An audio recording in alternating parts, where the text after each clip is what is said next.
Assalamualaikum warahmatullahi wabarakatuh. Kita hari ini akan membahas mengenai bentuk dan prinsip kedaulatan negara Republik Indonesia. Keberadaan negara tidak terlepas dari unsur-unsur pembentuknya, apa saja, yaitu ada rakyat, wilayah, dan pemerintahan yang berdaulat. Tiga unsur ini disebut unsur konstitutif. Kalau tidak ada ini, maka negara tidak akan terbentuk.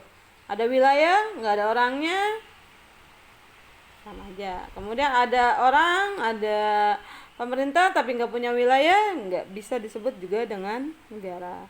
Di negara itu harus ada rakyat, wilayah, dan pemerintahan yang berdaulat. Nah, secara umum bentuk negara di dunia ini hanya ada dua, yaitu negara kesatuan dan negara federasi atau serikat. Dan dua-duanya ini pernah ada di Indonesia.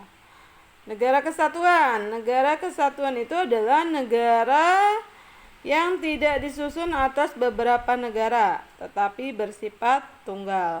Dalam menjalankan pemerintahan, guna mencapai tujuan negara, pemerintah dibagi menjadi pemerintahan pusat dan pemerintahan daerah. Yang ini yang sekarang kita gunakan, yang digunakan oleh bangsa Indonesia atau negara Indonesia. Sebenarnya ini kesepakatan dari awal ketika menetapkan negara Indonesia. Tapi memang ketika perjalanan saat Belanda datang kembali, Indonesia pernah melakukan atau menggunakan negara federasi atau serikat. Apa sih negara federasi atau serikat?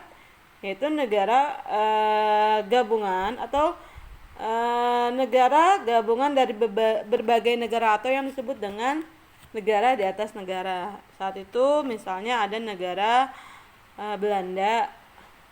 Nah, di situ ada negara Jawa Timur, negara Pasundan, yang saat itu memang Belanda itu menggunakan sistem federasi atau serikat. Nah, negara induknya ada di Belanda. Oke, bentuk negara Republik Indonesia berdasarkan Undang-Undang Dasar Negara Republik Indonesia tahun 1945. Indonesia itu menganut paham kedaulatan rakyat.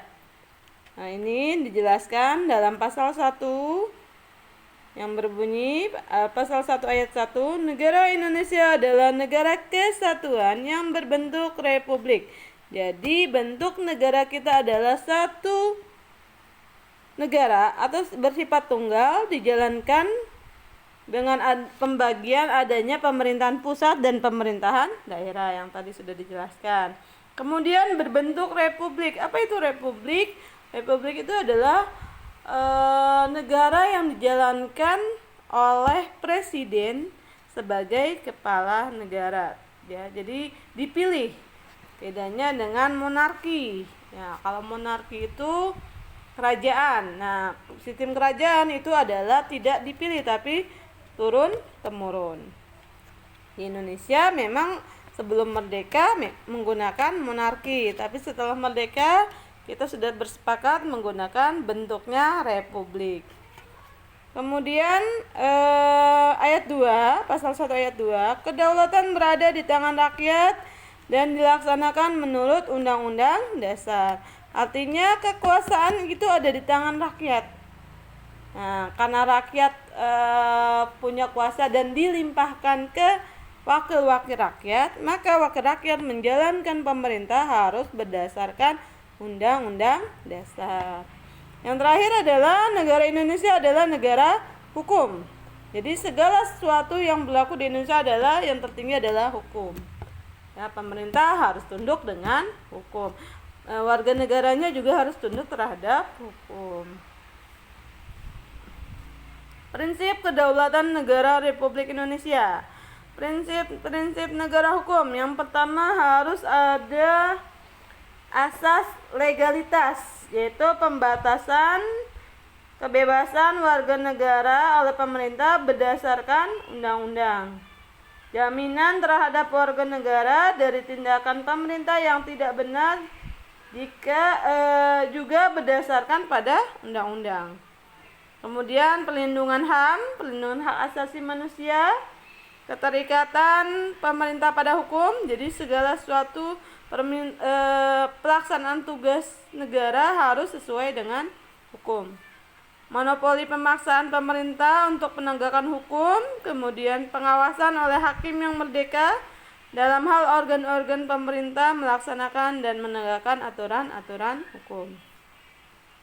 Prinsip-prinsip demokrasi yang pertama adalah perwakilan politik. Kekuasaan politik tertinggi dalam suatu negara dan dalam masyarakat hukum yang lebih rendah diputuskan oleh badan perwakilan yang diisi melalui pemilihan umum. Kemudian ada pertanggungjawaban politik. Organ pemerintah dalam menjalankan fungsinya sedikit banyak tergantung secara politik, yaitu kepada lembaga perwakilan. Kemudian pembagian kewenangan. Konsentrasi kekuasaan dalam masyarakat pada satu organ pemerintahan adalah kesewenang-wenangan.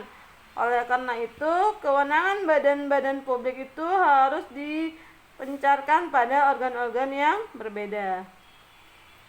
Kemudian penyelenggaraan pemerintah harus dapat diawasi, kemudian kejujuran dan terbuka untuk umum, dan yang terakhir adalah rakyat diberi kemungkinan untuk mengajukan keberatan. Itu prinsip-prinsip dari negara demokrasi. Kemudian prinsip pokok demokrasi berdasarkan hukum.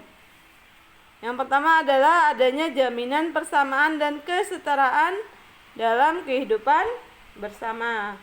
Kemudian adanya pengakuan dan penghormatan terhadap perbedaan atau pluralitas. Kemudian adanya aturan yang mengikat dan dijadikan sumber rujukan bersama.